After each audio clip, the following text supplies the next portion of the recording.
नमस्ते दोस्तों। आज से हम लोग विज्ञान की फ्री क्लासेस शुरू कर रहे हैं। विज्ञान की फ्री क्लासेस क्यों? क्योंकि आपके बहुत सारे एग्जाम्स है जिसमें विज्ञान आने वाला है। जैसे एक है आपका एसआई, एसआई में पूरा विज्ञान आने वाला है। ठीक है। प्रयोगशाला परिचारक, प्रयोगशाला परिचारक में आपका क्या रहेगा? पूरा विज्ञान आ रहा है। उसमें तो 60 नंबर का ही विज्ञान आ रहा है। आपके सीजीपीएससी, सीजीपीएससी में 6 से 7 क्वेश्चन विज्ञान के आते हैं। एसआई में भी जो आप 2023 का पेपर देखोगे तो उसमें से 5 क्वेश्चन विज्ञान से आए थे। ठीक है। 5 क्वेश्चन मतलब एक क्वेश्चन होता है 3 नंबर का। 15 नंबर का तो आपसे आपका विज्ञान से ही आया था एसआई की प्री में, है ना। प्रयोगशाला परिचारक में पूरा 60 नंबर का विज्ञान आता है। इसमें कितने नंबर का? 60 नंबर का विज्ञान आता है। और रेलवे, जिन्होंने रेलवे का एनटीपीसी भरा है उनका भी जो प्री है उसमें 40 नंबर का विज्ञान आएगा। आज से रोज यूट्यूब में वीडियो आएगी और मैं विज्ञान का एक एक टॉपिक लेकर आपको पूरा विज्ञान कवर करवाऊंगा। सारा एमसीक्यू हम लोग एमसीक्यू के थ्रू देखेंगे। सिर्फ इंपॉर्टेंट, जितने भी इंपॉर्टेंट एमसीक्यू हैं, मैं इस पूरे सेशन को खत्म होते होते तक आपको कम से कम 1000 से 1500 एमसीक्यू कराऊंगा। सारे एमसीक्यू से हम पूरे विज्ञान को खत्म करेंगे। ठीक है। अगर हम लोग एमसीक्यू से विज्ञान खत्म करते हैं तो वो ज्यादा बेटर अप्रोच रहता है कि हम लोग पढ़ें, क्योंकि विज्ञान क्या है, विज्ञान को जितना आप प्रैक्टिस करेंगे उतना बेटर रहेगा। ठीक है। अब हम लोग थोड़ा सा प्रीवियस ईयर का विश्लेषण करते हैं कि आपका एसआई में क्या क्या होने वाला है, कैसा कैसा आपका आने वाला है। क्योंकि एसआई में अभी तो एग्जाम आने वाला है आपकी एसआई का प्री का। ठीक है। तो उसमें भी कैसे कैसे विज्ञान के क्वेश्चन आ सकते हैं और आए हैं। देखिए एसआई का कितना पोस्ट आया है। एसआई का टोटल 341 पोस्ट आया है। 341 पोस्ट आया है और उसमें से कुछ कुछ पोस्ट में तो आपका 200 नंबर का विज्ञान का पेपर ही होगा। जैसे कि ये उप निरीक्षक अंगुल चिन्ह, इसमें जो इस पेपर को भरा होगा उनका 200 नंबर का तो विज्ञान का अलग से पेपर भी होगा। और ये भी उप निरीक्षक क्या है, प्रश्नाधीन दस्तावेज, इन दोनों में 200 नंबर का आपका मेंस में अलग से विज्ञान का पेपर होगा। ठीक है। तो जो इन दोनों एग्जाम्स की भी तैयारी कर रहे हैं, मैं आपको गारंटी देता हूं, अगर आप मेरा एमसीक्यू क्लास पूरा देखते हैं तो मैं सारा क्वेश्चन जो इसका प्रीवियस ईयर में आया है और सारा क्वेश्चन जो आ सकता है सब कुछ मैं कवर करूंगा। ठीक है। ये देखते हैं, इसको आगे देखते हैं हम लोग। ये देखिए, ये है आपका एसआई का सिलेबस। एसआई के सिलेबस में साफ साफ से लिखा है सामान्य अध्ययन, जो 35 नंबर का आ रहा है उसमें क्या है आपका सामान्य विज्ञान आएगा। क्या आएगा? सामान्य विज्ञान और प्रौद्योगिकी आएगा। ठीक है। इसको भी हम लोग पढ़ने वाले हैं। इसको भी एमसीक्यू के थ्रू पूरा एक एक चीज हम लोग डिटेल में पढ़ेंगे। ठीक है। अब ये क्या है? ये आपका वो है, कौन वाले? जो आपका अंगुल चिन्ह वाले हैं और प्रश्नाधीन दस्तावेज वाले हैं, उन लोगों का ये है विज्ञान का सिलेबस।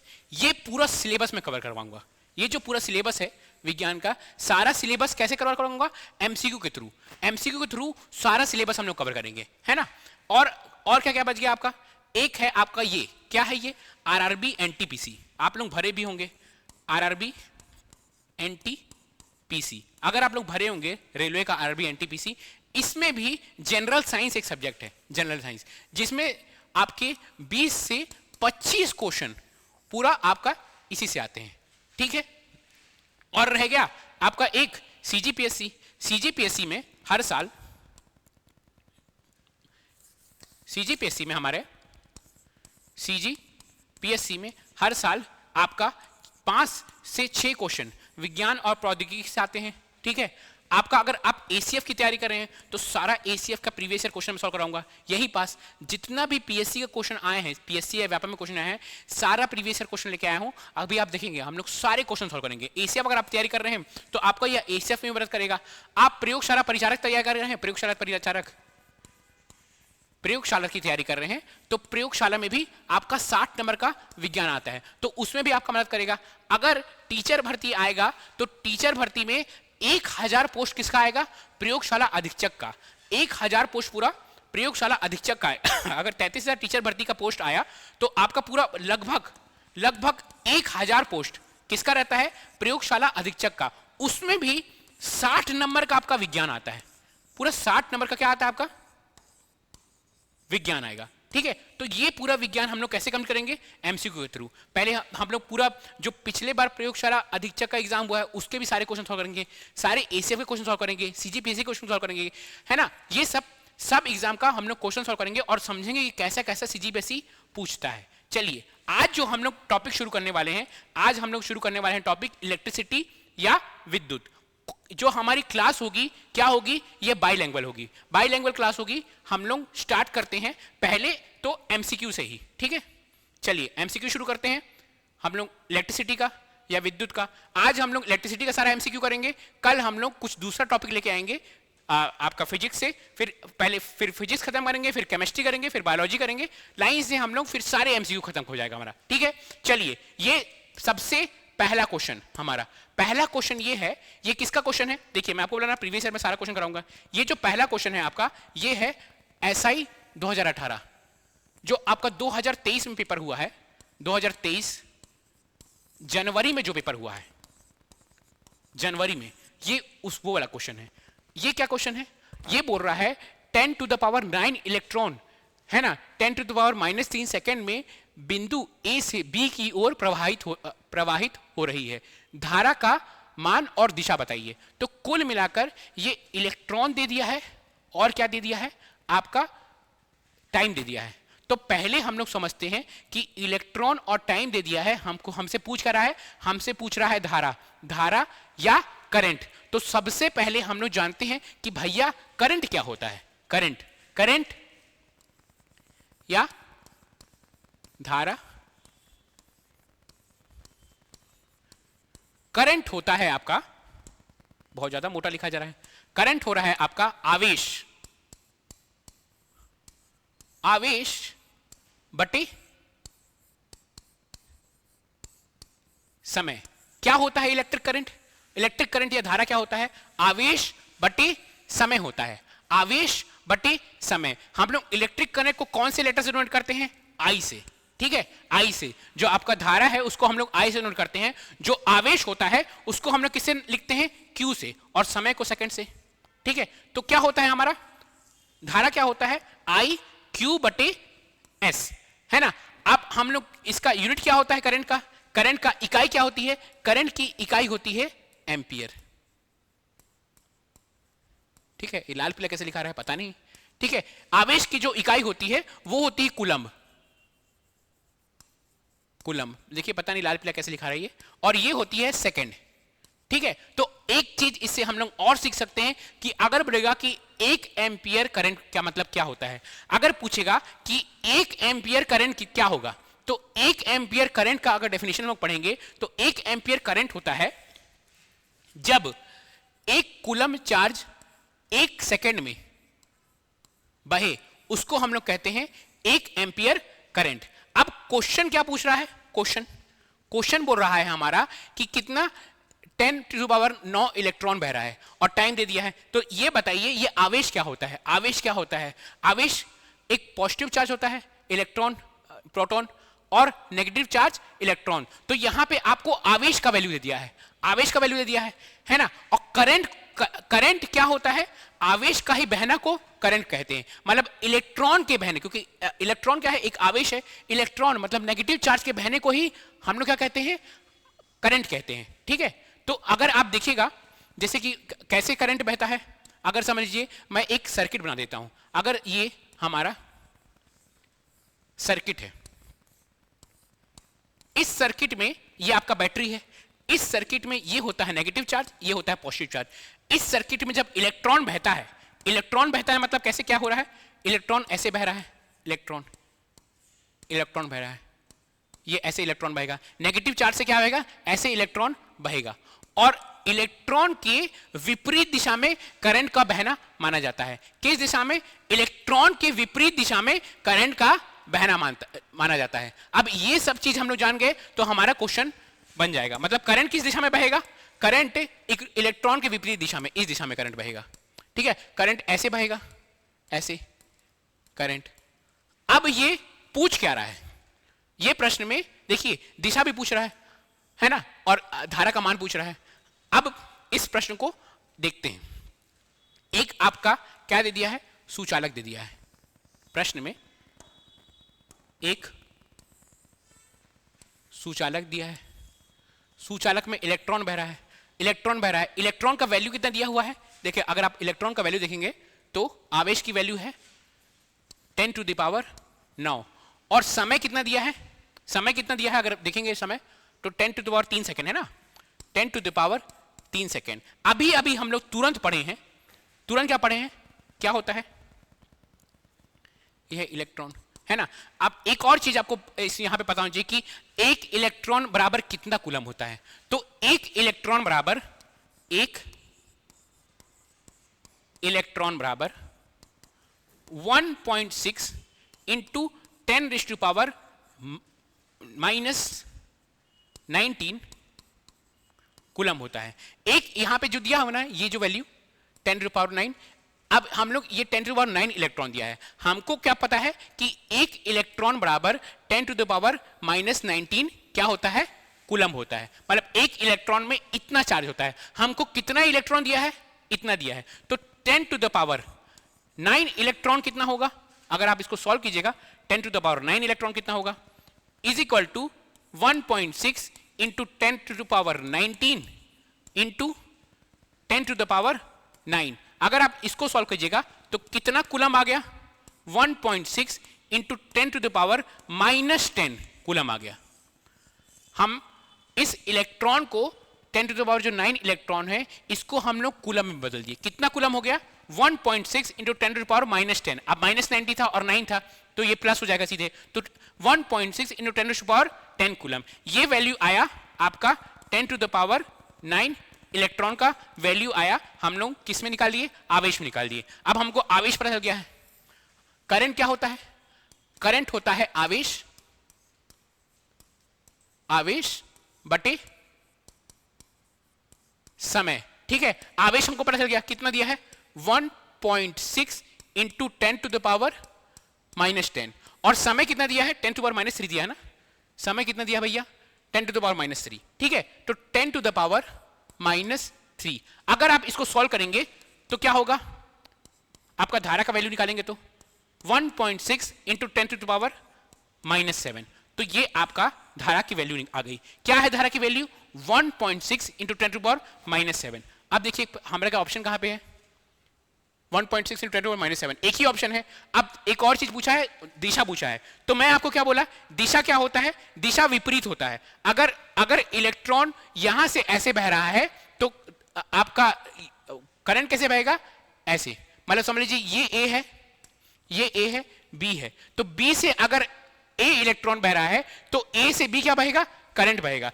इसमें क्या बोला है प्रश्न में, प्रश्न को अगर आप ध्यान से देखिएगा तो इलेक्ट्रॉन क्या कैसे बह रहा है, ए से बी बह रहा है, तो धारा जो आपका करंट है कैसे बहेगा, बी से ए, तो बी से ए 1.6 इंटू 10⁻⁷ एम्पियर, ये हो गया आंसर। देखिए हम लोग क्या कर लिए, एसआई मेंस का क्वेश्चन सॉल्व कर लिए। आपका एसआई के मेंस में ये क्वेश्चन था, अच्छा क्वेश्चन था, इसको हम लोग सॉल्व कर लिए, ठीक है। आगे देखते हैं, नेक्स्ट क्वेश्चन देखते हैं। नेक्स्ट क्वेश्चन है ये, है ना, पदार्थ का प्रतिरोधकता इस पर निर्भर करता है, किस पर निर्भर करता है, क्या ये चालक की लंबाई है ना, क्या ये एरिया है चालक का, क्या, या विकल्प ए और 2 उपरोक्त में से कोई नहीं, ठीक है, ठीक है। क्या होगा ये, क्या अनुप्रस्थ काट का क्षेत्रफल, चालक की लंबाई, विकल्प ए और 2 उपरोक्त में से कोई नहीं, बताइए क्या होगा। पदार्थ की प्रतिरोधकता इस पर निर्भर करती है। आप वीडियो को पॉज कीजिए और आंसर बताइए, फिर मैं आपको आंसर बताऊंगा, क्योंकि ये क्लास रिकॉर्डेड आ रही है, तो आप तो लाइव है नहीं तो आप बता नहीं सकते, तो आप क्या कीजिए, वीडियो को पॉज कीजिए और अपना आंसर दीजिए, फिर मैं आपको आंसर बताऊंगा। अच्छा, अगर आपको लग रहा है कि लाइव क्लास चाहिए तो आप कमेंट में लिख दीजिएगा कि भाई सर मेरे को लाइव क्लास चाहिए, तो हम लाइव क्लास लेंगे, ठीक है, कि आप भी कॉमेंट कर पाए और मैं आपका दिख पाऊं। देखिए क्या है पदार्थ की प्रतिरोधकता। अब पहले समझते हैं ये प्रतिरोधकता होती क्या है, ठीक है। हम लोग को पता है प्रतिरोध, जिसको हम लोग इंग्लिश में कहते हैं रेजिस्टेंस। रेजिस्टेंस किसके ऊपर डिपेंड करता है, रेजिस्टेंस डिपेंड करता है आपका जो चालक है, जो कंडक्टर है, कंडक्टर की लंबाई पर, जो सुचालक है उसकी लंबाई पर, और किसके विपरीत है, इनवर्सली प्रोपोर्शनल है। सुचालक के एरिया में, ठीक है, एरिया। पहले बात, ये रेजिस्टेंस या प्रतिरोध होता क्या है? प्रतिरोध, ठीक है। ये क्या होता है? प्रतिरोध, समझ रहे हैं? किसी भी चीज का प्रतिरोध, जो चीज धारा का प्रतिरोध करेगा। जब एक धारा एक किससे, सुचालक से बहेगी और उसमें जो प्रतिरोध आएगा वो होता है रेजिस्टेंस। ये किसके ऊपर डिपेंड करता है? जितनी लंबी आपका सुचालक या कंडक्टर रहेगा उतना ज्यादा प्रतिरोध रहेगा, जितना ज्यादा एरिया रहेगा उतना कम प्रतिरोध रहेगा। तो ये क्या है? प्रोपोर्शनैलिटी साइन है। प्रोपोर्शनैलिटी साइन, जब इन दोनों को हम लोग हटाते हैं तो एक कांस्टेंट आता है। क्या आता है? R is equal to rho L upon A। और यही रो क्या है? ये है प्रतिरोधकता। क्या है ये? प्रतिरोधकता। और ये क्या है? ये उसका गुण है। ये किसी भी मटेरियल का गुण है। मतलब ये जो चीज है वो मटेरियल के डिपेंड करता है। जैसे कि अगर समझ लीजिए कि आपका हीरा है, तो हीरा का रो का कुछ वैल्यू होगा 1.6 × 10⁻⁴ कुछ ओम्स मीटर होगा, ठीक है। आपका चांदी हो तो चांदी का कुछ वैल्यू होगा। ये जो प्रतिरोधकता है, यहां पे बच्चे बहुत कंफ्यूज होते हैं। प्रतिरोध है आपका R, और जो रो है ये प्रतिरोधकता है। प्रतिरोधकता किसी भी मटेरियल का गुण रहता है, प्रॉपर्टी रहता है, किसी भी पदार्थ का प्रॉपर्टी रहता है, वो किसी भी चीज के ऊपर डिपेंड नहीं करता है। आप गुण और प्रॉपर्टी कैसे समझिएगा? जैसे कि गुण क्या है? अगर एक लोहे का गुण क्या है कि वो बहुत कठोर है, ठीक है, और रबड़ का गुण क्या है कि वो बहुत सॉफ्ट है। तो वो गुण है, वो किसी चीज पर डिपेंड करता है। चाहे आप एक छोटा सा लोहा ले लीजिए, चाहे आप बड़ा लोहा ले लीजिए, चाहे आप एक इतना छोटा सा लंबा लोहा लीजिए, क्या एकदम लंबा लोहा ले लीजिए, चाहे आप पतला लोहा ले लीजिए, चाहे आप मोटा लोहा ले लीजिए, वो लोहा कठोर ही रहेगा। उसी तरह से ये जो प्रतिरोधकता है वह एक पदार्थ का गुण होता है, वह किसी के ऊपर डिपेंड नहीं करता है। ये जो सेम क्वेश्चन है, ये क्वेश्चन आपका प्रयोगशाला अधीक्षक में पूछा था। ये वाला क्वेश्चन प्रयोगशाला अधीक्षक में, ठीक है, कि ये देखिए ये प्रतिरोधकता है, प्रतिरोध नहीं है ना, रेजिस्टेंस है, रेजिस्टिविटी नहीं है। अगर इंग्लिश मीडियम वाले हैं तो रेजिस्टेंस है, ये रेजिस्टिविटी नहीं है। तो ये गुण है, यह किसी के ऊपर डिपेंड नहीं करता है ना। तो इसमें अगर हम लोग पढ़ने की कोशिश करेंगे, चालक की लंबाई पर नहीं होता है, क्षेत्रफल पे नहीं होता, विकल्प ए नहीं, उपरोक्त में से कोई नहीं।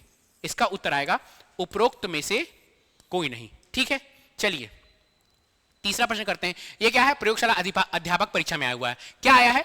पदार्थ की प्रतिरोध। अब प्रतिरोध हो गया, इस पर निर्भर करती है। चालक की लंबाई, अभी तुरंत पढ़े, हाँ करती है भाई, चालक की लंबाई पर करती है। अभी तुरंत पढ़े ना, यहाँ पे चालक की लंबाई पर पड़ती है, ये चालक की लंबाई है तो करती है। चालक का क्षेत्रफल पे करती है, एरिया पे करती है, ठीक है। चालक की लंबाई पे करती है, चालक का क्षेत्रफल पे करती है, हाँ कर भी है। विकल्प 1 और 2, यही उत्तर है। यही क्या है? उत्तर है। उत्तर आंसर क्या है? यही आंसर है, ठीक है ना। तो देखिए, प्रतिरोध और प्रतिरोधकता पर लोगों को कंफ्यूजन होता है।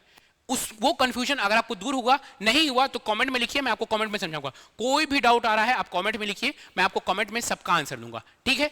चलिए आगे देखते हैं और कौन सा है। ये CGPSC 2011 का प्रश्न है।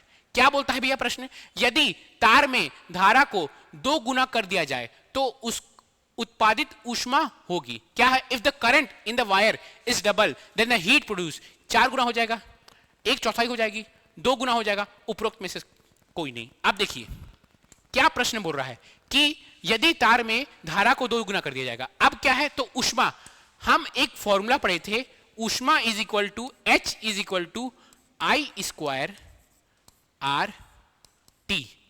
अगर आपको ये फॉर्मूला याद हो, एक फॉर्मूला होता है H is equal to I² RT, है ना, ये होता है फॉर्मूला। अब इसमें I² ही होता है धारा, ये क्या होता है? प्रतिरोध, ये होता है समय, ये होती है ऊष्मा। इसको आपको मैं अच्छे समझा देता हूं। H इज इक्वल टू होता है I² RT। I क्या है? धारा है। R क्या है? प्रतिरोध है। T क्या है? समय है। H क्या है? ऊष्मा है, ठीक है। इसका यूनिट क्या होता है? जूल होता है, इकाई। इसका क्या होता है? एम्पियर होता है। इसका क्या होता है? प्रतिरोध का ओम होता है, ओम। समय का क्या होता है? सेकंड होता है। प्रश्न क्या पूछ रहा भैया? यदि तार में धारा को 2 गुना कर दिया जाए, मतलब इस जो धारा है आपको 2 गुना, तो क्या नया क्या हो जाएगा? H is equal to 2 times I दुगुना कर दिया, मैं 2 गुना कर दिया आर टी, और कह सकते हैं H इज इक्वल टू, ये नया H2 है, नया है, 4i स्क्वायर आर टी, है ना। देखिए H आई स्क्वायर आर टी था और ये 4i स्क्वायर आर टी था, तो मैं इसकी जगह ये जो H है इसको मैं यहां लिख दूं, तो क्या होगा अगर मैं इसको सॉल्व करने की कोशिश करूंगा तो क्या होगा, H2, चल जा भैया, H2 is equal to 4 times H, तो क्या हो जाएगा, 4 गुना हो जाएगा, 4 गुना क्या हो जाएगा, जो नई आपकी ऊष्मा है वो पुरानी ऊष्मा की 4 गुना हो जाएगी। अब देखते हैं कहां है ऑप्शन भैया, कहां है, 4 गुना है। चलो भैया आगे, सीजीपीएससी 2011 का क्वेश्चन हमने सॉल्व कर लिए, चलिए आगे बढ़ते हैं। अब सीजीपीएससी एबीईओ, पता नहीं क्या है एबीईओ, 2013 में एग्जाम हुआ था, विद्युत धारा उत्पन्न करने वाला उपकरण को कहते हैं। मतलब क्या बोल रहा है कि ऐसा कौन सा उपकरण है जो क्या उत्पन्न करता है, विद्युत धारा, ठीक है, विद्युत धारा। देखते हैं, जनरेटर, गैल्वेनोमीटर, मीटर, मोटर। ये जनरेटर, भाई लाइट चल जाती है तो लोग क्या बोलते हैं, अरे भैया जनरेटर ऑन कर। शादी में कैसे घट घट घट घट करते रहता है, अब शादी में जब खाने जाते हैं तो एक जगह आता है घट घट घट करते रहता है, क्या रहता है, वो जनरेटर ही तो रहता है, जनरेटर। तो वो क्या करता है, वह विद्युत धारा उत्पन्न करता है। लोग शादी में जनरेटर क्यों लाते हैं, भाई शादी बहुत इंपॉर्टेंट समय है, लाइट चल जाएगी तो कहाँ किसी और को वरमाला चढ़ जाएगा, ठीक है। तो क्या होता है, जनरेटर क्या होता है, जनरेटर क्या करता है, हमारा विद्युत धारा उत्पन्न करता है, विद्युत धारा, ठीक है। गैल्वेनोमीटर क्या होता है, गैल्वेनोमीटर ना करंट का मैग्नीट्यूड नापता है, मतलब जो धारा है ना, धारा कितना एम्पियर बह रहा है, 5 एम्पियर बह रहा है, 6 एम्पियर बह रहा है, धारा का मैग्नीट्यूड नापता है। देखिए एक होता है गैल्वेनोमीटर, एक होता है गैल्वेनोमीटर, और एक होता है अमीटर। ये दोनों ये नापते हैं कि कितनी विद्युत धारा बह रही है, 5 एम्पियर बह रही है, 10 एम्पियर बह रही है, ये भी वही नापता है कितनी विद्युत धारा बह रही है। लेकिन भैया जब दोनों एक ही चीज नापते हैं तो अलग अलग क्या है, हम लोग उपकरण निकाले हैं। ये कितनी विद्युत धारा बह रही है उसके साथ क्या दिखाता है, दिशा पटानी वाली दिशा नहीं, दिशा वाली दिशा बताता है, लेकिन ये दिशा नहीं बताता है, ठीक है। तो ये है गैल्वेनोमीटर। मीटर क्या, वही मीटर, 5 मीटर, 10 मीटर। मोटर क्या है, मोटर क्या करता है, बताइए, मोटर क्या करता है, आपके पंखा में लगे रहता है मोटर। कभी कभी होता है कि पंखा खराब हो गया, मोटर खराब हो गया, वो मोटर क्या करता है, मोटर आपका मैकेनिकल एनर्जी को, मैकेनिकल को, यांत्रिकी एनर्जी को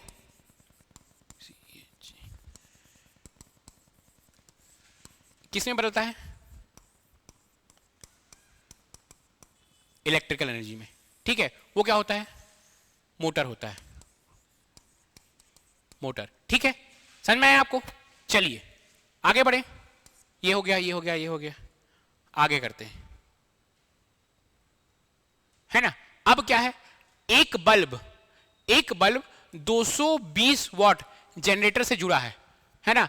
धारा 0.8 एम्पियर है। बल्ब की शक्ति क्या है, बल्ब की शक्ति मतलब क्या पूछ रहा है, पावर पूछ रहा है। पावर का अगर हम लोग फॉर्मूला देखेंगे, अगर हम लोग पावर की शक्ति की फॉर्मूला देखेंगे, शक्ति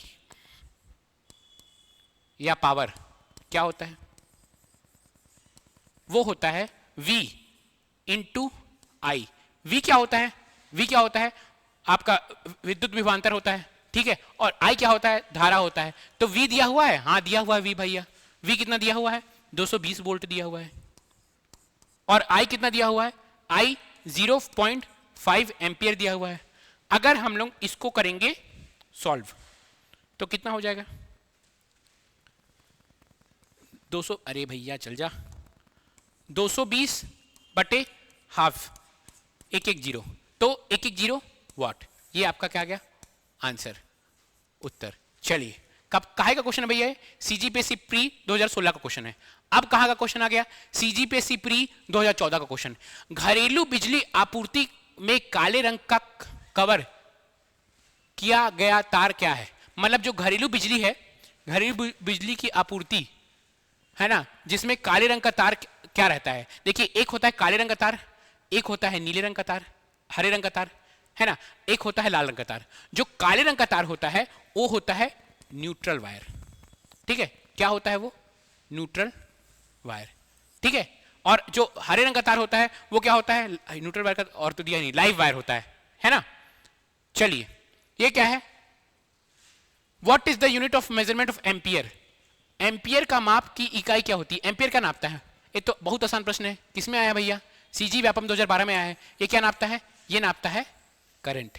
ये नापता है करंट। आप देखिए मत, आप वीडियो को भैया पॉज कीजिए, पॉज करके खुद जवाब दीजिए, फिर आप देखिए कि मैं सही जवाब दे रहा हूं कि नहीं, और कमेंट में बताइएगा कि कितने आपके सही जवाब हुए और कितने गलत जवाब हुए। ठीक है, चलिए, विद्युत धारा का ऐसा यूनिट क्या होता है? ये फिर वही क्वेश्चन आ गया क्या रे?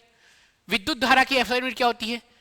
करंट की क्या होती है? एम्पियर होती है। ये भी आसान प्रश्न था, ये भी आसान प्रश्न है, एम्पियर होती है, एम्पियर। चलिए आगे देखते हैं, नेक्स्ट क्वेश्चन। ये क्या है? विद्युत आवेश के प्रवाह की दर को इस रूप से नापा जाता है। यही हम लोग अभी मैं आपको पढ़ाया हूं कि क्या होता है आपका धारा? क्या होता है धारा? वो क्या होता है? वो होता है विद्युत आवेश बटे समय। I is equal to Q बटे T। ठीक है, तो क्या बोलेगा ये? विद्युत, इसका उत्तर क्या होगा? विद्युत धारा, इलेक्ट्रिकल करंट होगा। ठीक है, चलिए नेक्स्ट क्वेश्चन आपके स्क्रीन पर ये रहा। विद्युत धारा, भाई ये क्वेश्चन 3 बार आ चुका है। The instrument use for measuring electric current. विद्युत धारा को मापने के लिए प्रयुक्त उपकरण क्या? कौन नापता है विद्युत धारा को? कौन नापता है? एमीटर नापता है। कौन नापता है? एमीटर। एमीटर नापता है। गैल्वेनोमीटर क्या नापता है? वो भी क्या नापता है? विद्युत धारा ही नापता है, लेकिन दिशा भी बताता है। ठीक है, वोल्ट मीटर क्या नापता है? वो विद्युत विभवांतर नापता है, वोल्ट मीटर। पोटेंशियोमीटर क्या नापता है? वो भी वोल्टेज नापता है, पोटेंशियोमीटर। ठीक है, चलिए आगे बढ़ते हैं, नेक्स्ट क्वेश्चन देखते हैं हम लोग। नेक्स्ट क्वेश्चन, जब एक इकाई विद्युत आवेश विद्युत परिपथ में एक बिंदु से दूसरे बिंदु तक जाता है तो जूल के लिए कार्य की मात्रा को कहा जाता है। क्या प्रश्न पूछ रहा है? The amount of work done in joule when one electric charge move from one point two another in an electric circuit. क्या बोल रहा है कि अगर एक सर्किट है, एक इलेक्ट्रिकल सर्किट है, उसमें चार्ज बह रहा है, चार्ज बह रहा है, तो कार्य कितना, क्या वो जो कार्य, कौन सा कार्य? जिसके कारण ये जो आवेश है वो एक पॉइंट से दूसरे पॉइंट बहता है, उसको हम लोग क्या कहते हैं? यही पूछ रहा है ना क्वेश्चन में, वही पूछ रहा है कि the amount of work done in joule. ठीक है, when a unit electric charge move from one point two another is called in electric circuit. क्या कहते हैं इसको? इसको कहेंगे हम लोग पोटेंशियल डिफरेंस या विद्युत विभवांतर। बाकी 3 तो विद्युत धारा हम लोग पढ़ चुके हैं, रेजिस्टेंस पढ़ चुके हैं, ये I होता है, ये रेजिस्टेंस R होता है, ये क्या है? इलेक्ट्रिकल कंडक्टेंस, है ना, ये भी नहीं होता है। इसका क्या होगा आंसर? विद्युत विभवांतर, है ना। चलिए आगे क्वेश्चन देखते हैं। अब क्या बोल रहा है? The unit of potential difference. अब पोटेंशियल डिफरेंस एक बार हम लोग देख लेते हैं, पोटेंशियल डिफरेंस होता क्या है, फिर हम लोग समझेंगे। देखिए, हम लोग अभी तक पढ़े हैं कि करंट क्या होता है। करंट क्या होता है कि भैया कोई भी आपका जो कंडक्टर है, कोई भी आपका सुचालक है, उसमें क्या बह रहा है? उसमें बह रहा है आवेश बह रहा है। उसमें क्या बह रहा है? उसमें बह रहा है आवेश। ठीक है, कोई भी सुचालक में जब आवेश बह रहा है, जब उसमें क्या बह रहा है? उसमें आवेश बह रहा है, तो क्या कहेंगे उसको? आवेश बहना प्रति समय। प्रति समय क्या होगा? आवेश बहने की दर को क्या कह देंगे हम लोग? करंट कहेंगे। आवेश बहने की दर को हम लोग करंट कहेंगे। अब क्या कहेंगे? Flow of electrons, flow of charge पर सेकेंड इज कॉल्ड करंट। ठीक है, अब ये बताइए, ये इलेक्ट्रॉन अपने से तो नहीं बहेगा। ठीक है, कि अगर आप एक ठो आप सुचालक ले लिए और उसमें आवेश क्या बहते रहता है, उसको कुछ तो बहने के लिए हम कुछ बल लगाएंगे कि भाई ये आवेश बहे। तो वो जो बल लगाते हैं, वो जो बल लगाते हैं, जो आवेश बहने के लिए बल लगाते हैं, वो क्या होता है? वही होता है विद्युत विभवांतर। हम जैसे कि कोई भी तार है, उसमें क्या आवेश बहते रहता है? उसमें आवेश बहता नहीं है। हम कुछ बल लगाते हैं, और वो जो बल है, जो बल लगाते हैं, वही होता है विद्युत विभवांतर। इसको आप इस तरह से समझिए। अगर समझ लीजिए ये आपकी क्या है, ये क्या है, आपका रिमोट है। अब रिमोट है, अगर इस रिमोट से मैं बैटरी निकाल दूं, इस रिमोट से मैं क्या कर दूं, बैटरी निकाल दूं। अगर मैं बैटरी निकाल दूं तो क्या मैं अगर इस रिमोट का बटन दबाऊंगा तो बहेगा, ये काम करेगा? नहीं करेगा। क्यों नहीं काम करेगा भैया?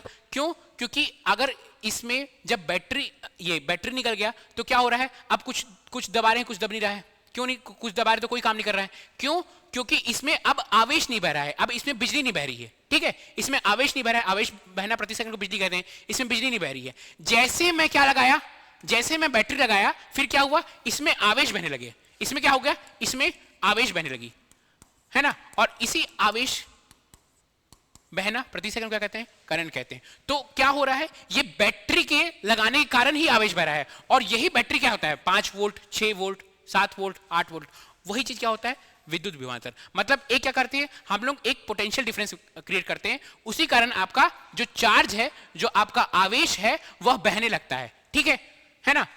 और यही होता है आपका पोटेंशियल डिफरेंस। पोटेंशियल डिफरेंस का यूनिट होता है, अगर हम लोग इसको लिखते हैं वोल्ट। ठीक है, जैसे आप बैटरी खरीदेंगे तो 5 वोल्ट, 6 वोल्ट, और नापते किससे हैं, इसको नापते हैं हम लोग वोल्ट मीटर से, वोल्ट मीटर से नापते हैं। ठीक है, अब प्रश्न देखते हैं, the unit of potential difference क्या होगा, वोल्ट, ओम, एम्पियर, फैराडे, तो वोल्ट होगा आंसर। ठीक है, विभवांतर की इकाई क्या है, वोल्ट है। आगे देखते हैं क्या कहते हैं,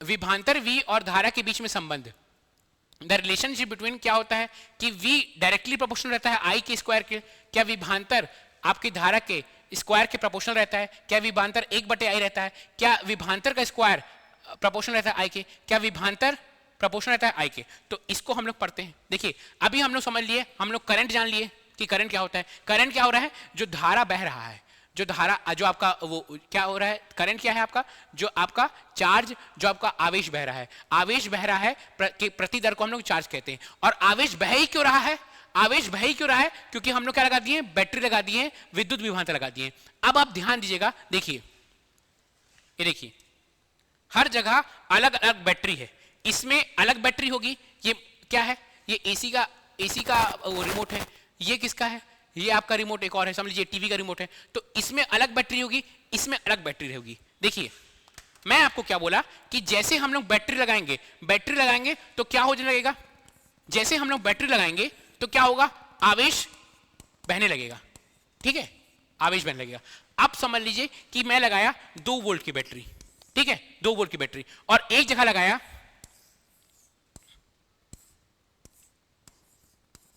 8 वोल्ट की बैटरी। एक जगह लगा दिया मैं 8 वोल्ट की बैटरी, एक जगह लगाया 2 वोल्ट की बैटरी, एक जगह कर दिया मैं 8 वोल्ट की बैटरी। तो क्या हो रहा है, इसमें भी क्या हो रहा है, आवेश बह रहा है। ठीक है, तो ये बताइए कि 2 वोल्ट की बैटरी, हम लोग अगर हम लोग को आवेश ही बहाना है तो एक छोटी सी बैटरी लगा दे और हर जगह आवेश बहते रहे। क्यों हम लोग 2 वोल्ट और 8 वोल्ट लगा रहे हैं? कारण क्या है कि जब हम लोग 2 वोल्ट की बैटरी लगाएंगे तो कुछ कम आवेश बहेगा, 8 वोल्ट की बैटरी लगाएंगे तो हम लोग ज्यादा आवेश बहेगा। आप कभी ध्यान देंगे कि आपके घर में एसी के लिए एकदम मोटा सा तार जाता है। ठीक है, आपको एसी के लिए ज्यादा बिजली चाहिए रहती है, और आपको समझ लीजिए कि नॉर्मल आपको पंखा चलाने के लिए कम बिजली चाहिए रहती है। उसी तरह से कहीं कहीं आप मोटी बैटरी यूज करते हैं, कहीं कहीं आप पतली बैटरी यूज करते हैं। तो क्या हो रहा है, क्या है ये कि जितना ज्यादा आप क्या बढ़ाएंगे, जितना ज्यादा आप वोल्टेज बढ़ाएंगे उतना ज्यादा आपका क्या बहेगा, आपका आवेश बहेगा, उतना ज्यादा आवेश बहेगा, और उतना ज्यादा आवेश प्रति दर क्या हो जाएगा, करंट। मतलब जितना आप ये वोल्टेज बढ़ाएंगे, जितना आप विद्युत विभवांतर बढ़ाएंगे, उतना क्या करेगा, आपका आवेश बहेगा, तो उतना ज्यादा करंट बहेगा। जितना कम आप विद्युत विभवांतर रखेंगे उतना कम क्या बहेगा, आवेश, चार्ज बहेगा, और उतना कम चार्ज बहेगा तो उतना कम करंट रहेगा। तो मैं कह सकता हूं कि जो विद्युत विभवांतर है, जितना ज्यादा बढ़ाएंगे उतना ज्यादा आपका आवेश होगा, तो और उतना ज्यादा अगर उतना ज्यादा आवेश होगा तो उतना ज्यादा क्या होगा, करंट होगा। तो V क्या होता है, डायरेक्टली प्रोपोर्शनल रहता है। V बढ़ेगा तो I भी बढ़ेगा। अगर V बढ़ेगा, अगर आपका विद्युत विभवांतर बढ़ेगा, अगर वोल्टेज बढ़ेगा तो आपका क्या बढ़ेगा, करंट भी बढ़ेगा। अगर वोल्टेज बढ़ेगा तो करंट भी बढ़ेगा। तो V is directly proportional to I। अगर हम लोग ये प्रोपोर्शनैलिटी साइन को हटाते हैं अगर इस प्रोपोर्शनैलिटी साइन को हम लोग हटाते हैं तो क्या होगा, V is equal to I R. V is equal to I R. ये R क्या है, यही होता है प्रतिरोध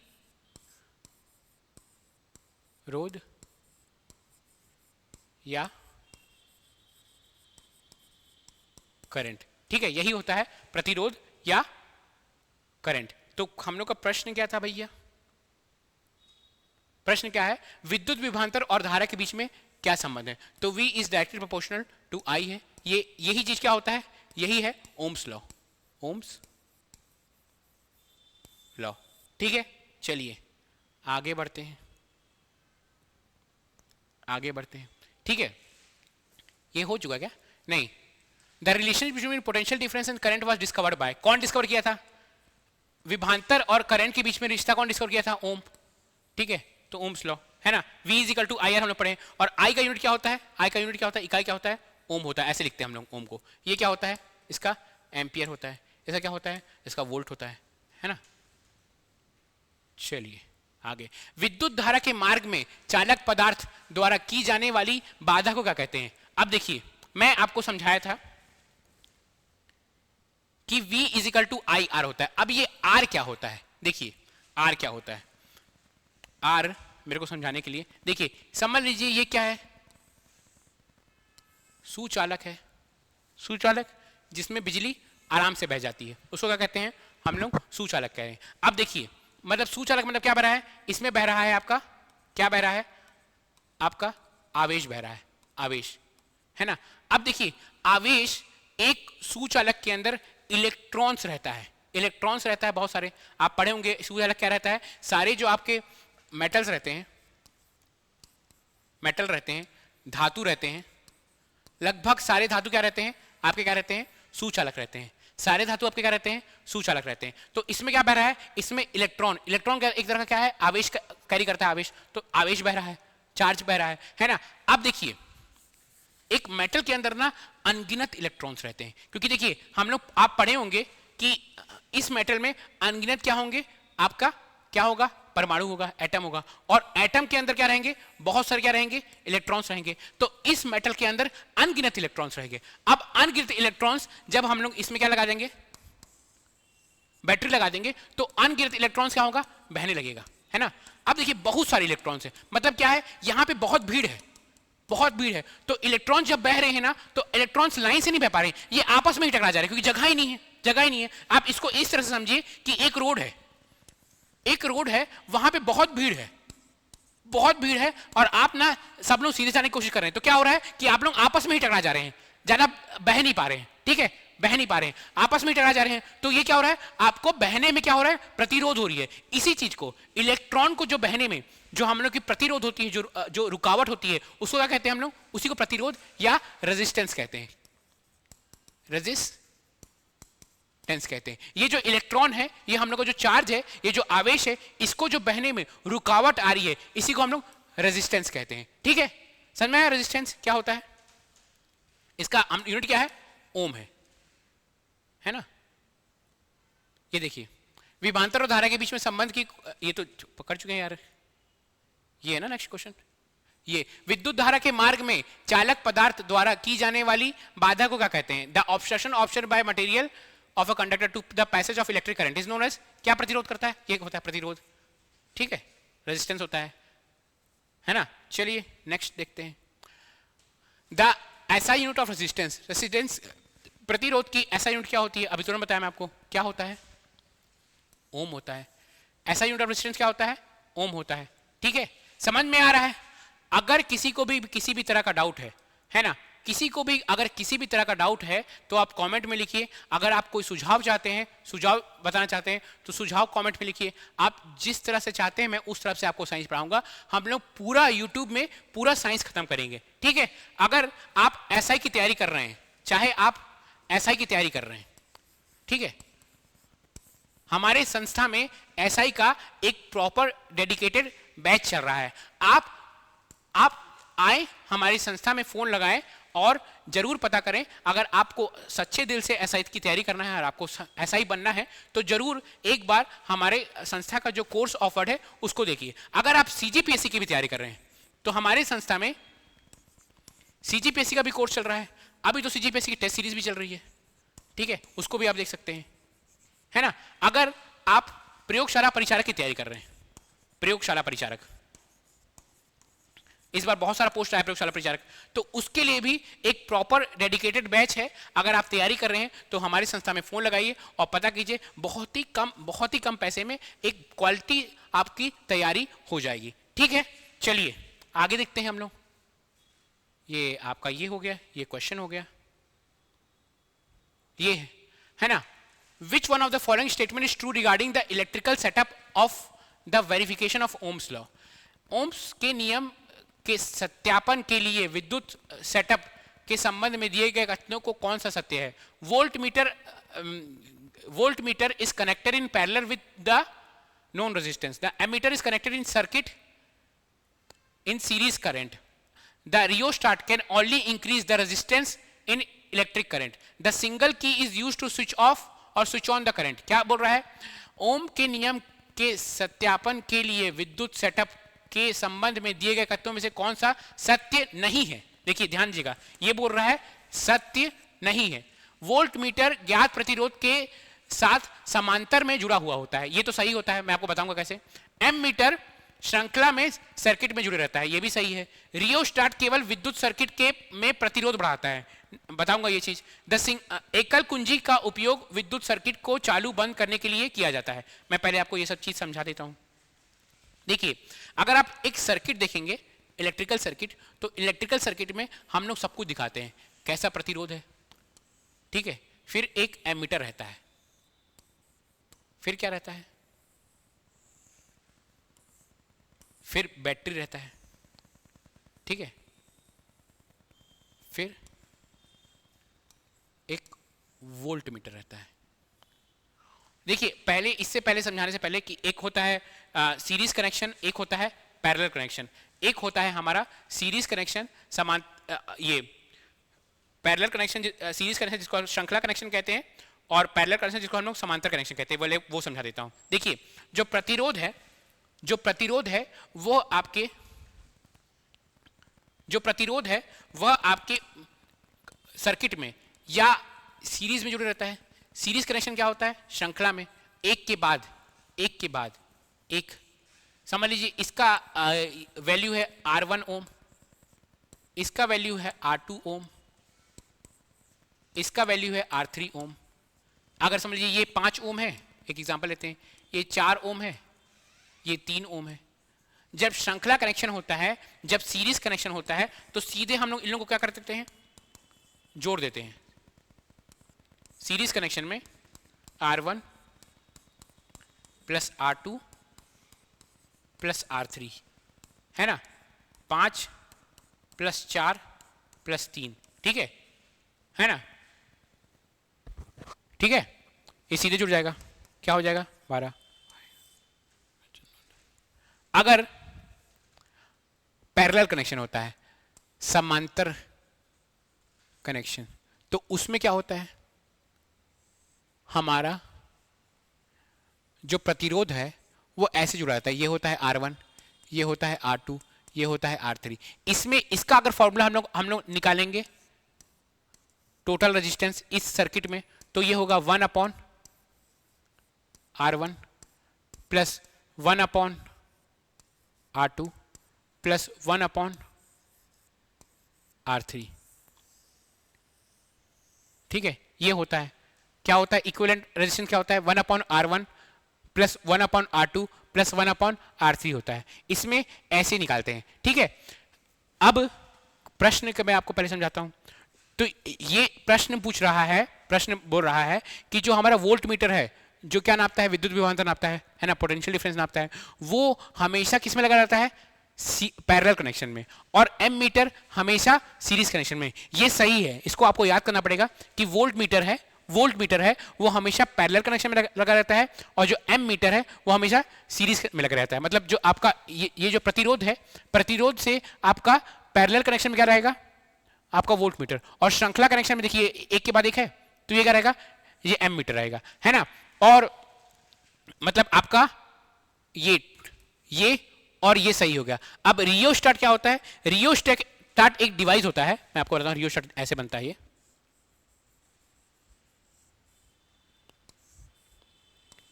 ये क्या करता है कि किसी भी एक एग्जांपल देता हूं, वैसे उतना ये सटीक एग्जांपल नहीं है, कि देखिए क्या होता है कि कभी कभी आपको बहुत ज्यादा बिजली चाहिए रहती है, जैसे कि आपका इसके लिए एसी के लिए, है ना, लेकिन कभी कभी आपको बहुत कम बिजली चाहिए रहती है, ठीक है, जैसे पंखा के लिए कम बिजली चाहिए रहती है। तो हम लोग क्या होता है कि देखिए अगर हम लोग को, अगर समझ लीजिए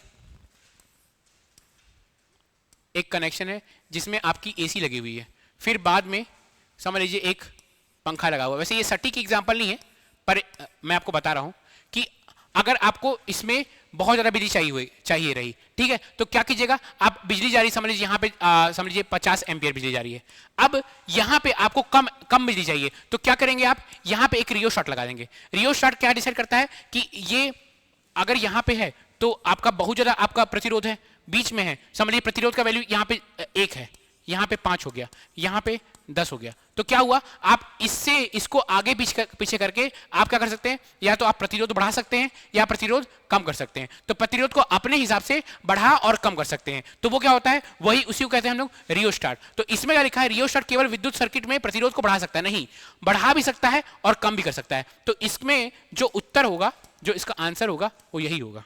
क्या होगा इसका आंसर, यही होगा, ठीक है। और क्या रहता है, सिंगल स्विच लगा रहता है ऑन ऑफ करने के लिए। जब आपका सर्किट रहता है ना, एक सर्किट में जो स्विच रहता है, ये स्विच रहता है, एक स्विच रहता है। अगर आपको ये सर्किट को ऑफ करना है तो ये स्विच को ओपन कर देते हैं हम लोग, ऐसे कर देते हैं, इसको बंद कर देते हैं, तो स्विच आपका ऑन हो जाता है, ऑफ हो जाता है, ये ऑफ हो गया, ठीक है। और अगर हम लोग ऑन करना है तो ये ऐसा साइन है ऑन करने का, ये हो गया आपका ऑन, ठीक है, ये हो गया ऑन। चलिए, अच्छा क्वेश्चन था ये वाला, बहुत बेहतरीन क्वेश्चन था ये वाला, है ना। आगे क्वेश्चन देखते हैं। आगे क्वेश्चन क्या है भैया, ये किसी भी विद्युत परिपथ में पोटेंशियल डिफरेंस ज्ञात करने के लिए वोल्ट मीटर का उपयोग किया जाता है, नीचे दिए गए कथनों में से कौन सा कथन सत्य है। वोल्ट मीटर एक उच्च प्रतिरोध वाला उपकरण है जो श्रृंखला में परिपथ में जोड़ा जाता है, श्रृंखला में नहीं जोड़ा जाता है, ये तो गलत हो गया, हम किस में जोड़ा जाता है, ये समांतर संयोजन में जोड़ा जाता है। वोल्ट मीटर एक कम प्रतिरोध वाला उपकरण है जो श्रृंखला में नहीं जोड़ा जाता है। वोल्ट मीटर एक उच्च प्रतिरोध वाला उपकरण है जो समांतर में जोड़ा जाता है। दूसरा क्या है, वोल्ट मीटर एक कम प्रतिरोध वाला ये है जो श्रृंखला, मतलब कभी भी वोल्ट मीटर श्रृंखला में नहीं जोड़ा जाता है, ठीक है, इसको हमेशा समांतर में जोड़ा जाता है, समांतर में, ठीक है, वोल्ट मीटर को हमेशा समांतर में जोड़ा जाता है। अब एक चीज मैं आपको समझाना चाहता हूं, समझाऊं क्या, थोड़ा सा हैवी कॉन्सेप्ट है, तभी आपको समझाने की कोशिश करता हूं मैं। क्या होता है कि दो कनेक्शन देखते हैं हम लोग, ठीक है,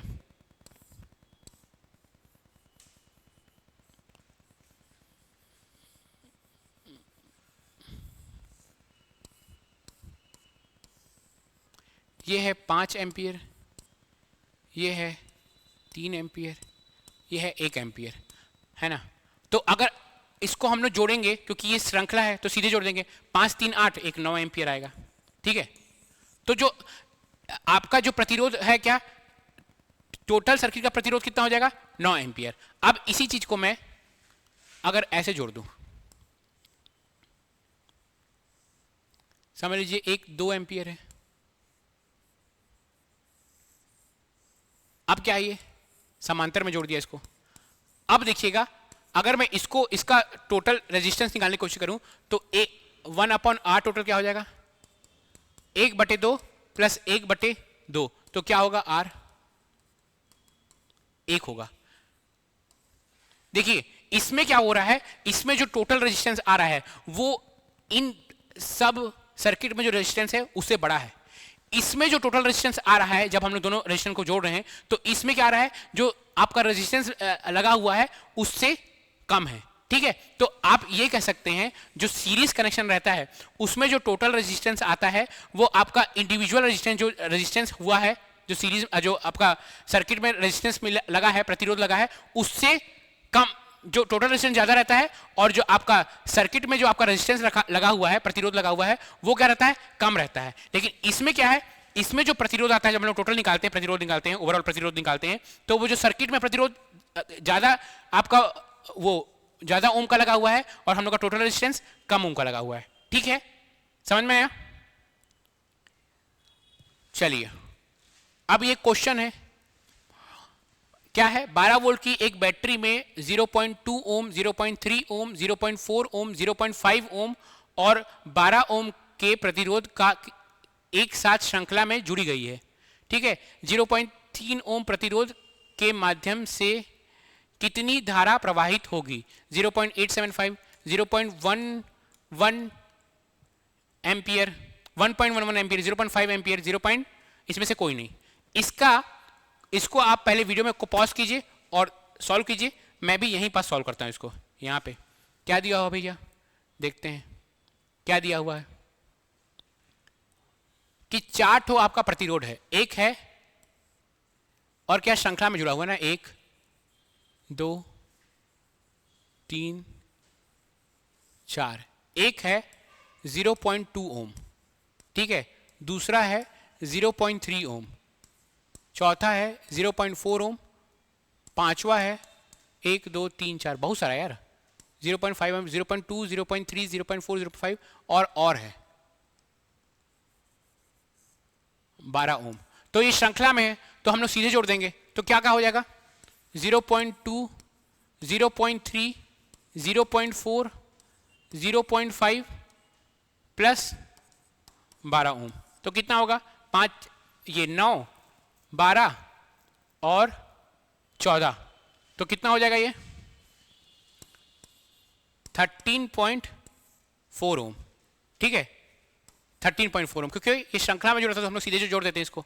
अब क्या बोल रहा है कि हम लोग को क्या निकालने के लिए बोल रहा है? ये निकालने के लिए बोल रहा है 0.3 ओम प्रतिरोध के माध्यम से कितनी धारा प्रवाहित होगी। तो धारा, इसके लिए आपको एक चीज और समझाना है। इसके लिए जब भी आपका प्रतिरोध श्रृंखला में जुड़े रहता है तो उसमें धारा कैसे बहती है आपको दिखा रहा हूं मैं। ये धारा ऐसे बह रही है, ये ऐसे बह रही है, ये ऐसे बह रही है, ये ऐसे बह रही है। मतलब ये 5, अगर 5 एम्पियर बह रहा है तो यहां भी 5 एम्पियर है, यहां भी 5 एम्पियर है, यहां भी 5 एम्पियर है। ठीक है, अगर सेम चीज को अगर मैं समांतर में डाल दूं, पैरेलल कनेक्शन में डाल दूं, तो कैसे बहता है बता रहा हूं मैं आपको।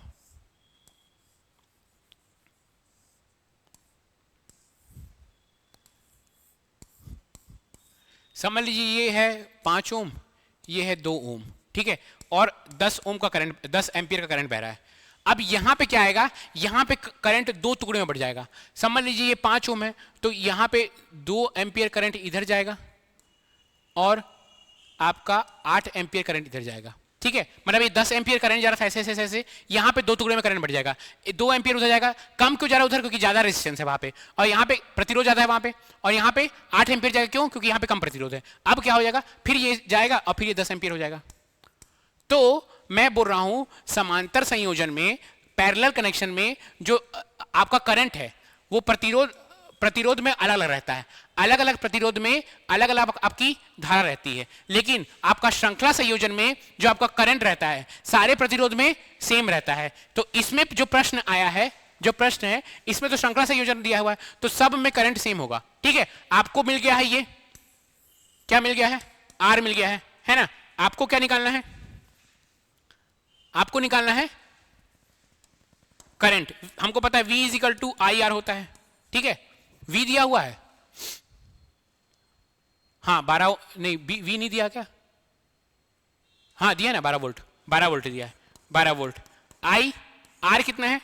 13.4 ओम। तो इसको अगर आप करेंगे, आई का वैल्यू निकालना है 12/13.4, ये आ जाएगा 0.8 के आसपास कोई वैल्यू है, हाँ ये आंसर आ जाएगा। ठीक है, ये आंसर आ जाएगा। ठीक है, समझ में आया? अच्छा क्वेश्चन था ये भी। आवेश कैसे प्रवाहित होता है? कैसे प्रवाहित होता है आवेश? आवेश भैया, आवेश कैसे प्रवाहित हो रहा है? तो आवेश कैसे प्रवाहित होता है? उन्हें गर्म करके, विभवांतर लागू करके, दोनों इनमें से कोई नहीं। तो वही विभवांतर। कैसे आवेश बह क्यों रहा है? आपका जब तक आप बैटरी लगाएंगे आपके इसमें क्या कहते हैं, रिमोट में, काम नहीं करेगा। क्यों? क्योंकि आवेश नहीं बहेगा। तो आवेश क्या बलता है? जब आप विभवांतर लगाते हैं। ठीक है, चलिए ये क्या है? यदि किसी चालक की लंबाई और त्रिज्या दोनों को दुगना कर दिया जाए तो प्रतिरोध में क्या परिवर्तन आता है? हम लोग प्रतिरोध जान चुके हैं, पहले ही क्वेश्चन में क्या था? प्रतिरोध इज इक्वल टू क्या होता है? रो एल अपॉन ए। तो क्या बोल रहा है ये? क्या बोल रहा है क्वेश्चन में? क्वेश्चन में यही बस सॉल्व करते हैं। क्या बोल रहा है देखते हैं, इसको छोटा करके यहां पे सॉल्व कर लेते हैं। ठीक है, आर क्या होता है? प्रतिरोध क्या होता है? रो एल बटे ए। क्या बोल रहा है? चालक की लंबाई और त्रिज्या को दुगना कर दिया जाएगा। तो R is equal to R नया is equal to new is equal to rho 2l upon A, है ना? दुगना कर दिए इसको। तो अगर ए आपका चालक है, ऐसा चालक होगा, ज्यादातर चालक का जो ये रहता है वो सिलेंड्रिकल रहता है, तो एरिया क्या होगा? पाई आर स्क्वायर, और उसको दुगना कर दिया जाएगा। किसको? त्रिज्या को। ठीक है, तो क्या हो जाएगा? रो 2l upon pi 4r square, है ना? इज इक्वल टू तो क्या होगा? Rho L upon pi r square into 2। और ये rho L upon pi r square क्या है? यही चीज है, यही वैल्यू है, यही वैल्यू। तो rho is equal R new क्या होगा? R new is equal to R old बटे 2। तो क्या होगा? दो कम हो जाएगी, प्रतिरोध आधा हो जाएगा। ये प्रतिरोध क्या हो जाएगा? आधा हो जाएगा। ठीक है, चलिए नेक्स्ट क्वेश्चन करते हैं हम लोग। समांतर में 4 ओम प्रतिरोध का उपकरण प्रतिरोध है। समांतर में 4 ओम प्रतिरोध का उपकरण प्रतिरोध है। मतलब क्या बोल रहा है कि इक्विवेलेंट रेजिस्टेंस क्या बोल रहा है? अगर आपका चार्ट हो 4 ओम का, हम लोग प्रतिरोध किस में जोड़ दें? पैरेलल कनेक्शन में, समांतर संयोजन में। तो क्या हो जाएगा?